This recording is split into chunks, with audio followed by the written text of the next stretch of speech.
In a summer address on Friday, President Donald Trump called for the imprisonment of his political adversaries and reiterated his belief that negative press coverage from CNN, MSNBC, and major newspapers should be deemed illegal. Speaking at the Department of Justice, Trump argued that the overwhelmingly negative coverage of him on these channels, which he estimated at 97.6%, was corrupt and illegal. He repeated his long-standing assertion that they act as political extensions of the Democratic Party. Trump also referred to MSNBC as MSDNC, a term he frequently uses to imply a connection to the Democratic National Committee.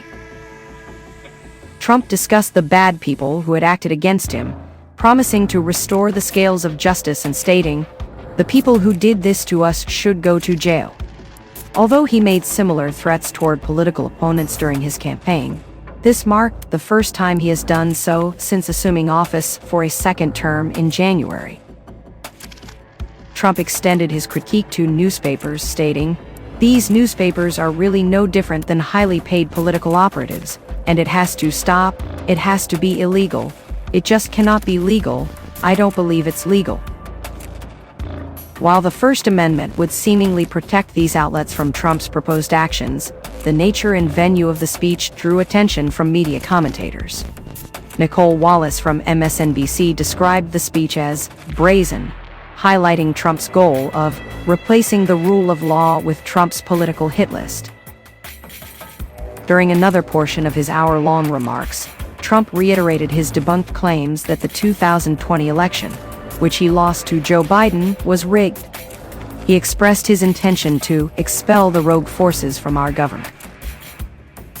Trump accused current and former Department of Justice employees who worked on multiple criminal investigations against him, referring to himself as the chief law enforcement officer in our country. Trump also compared himself to Al Capone, saying that the notorious gangster from the 1920s had only experienced a small fraction of what he had faced in terms of governmental attacks. Prior to his unexpected victory in 2024, Trump was federally indicted for inciting the deadly January 6, 2021 attack on the Capitol, as well as for illegally retaining classified documents. He was also prosecuted in New York for fraud related to attempts to conceal hush money payments to Stormy Daniels in 2016.